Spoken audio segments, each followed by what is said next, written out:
Yeah, okay. Bring it in. Okay, does it zoom? Look, check out Sarah's freaky eye. Cut it out. Come on, show the camera your eye. It's for YouTube. Look, we were just sitting there an hour ago, chilling out, and one of Sarah's eyes turned a totally different color than the other. Come on, it's for YouTube.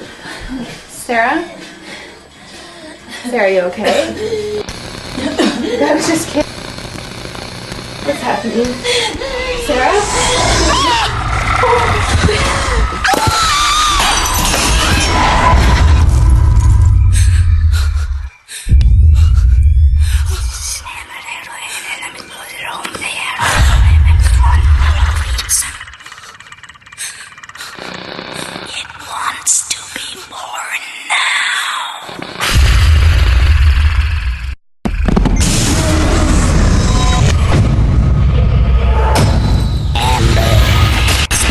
Wants to be born.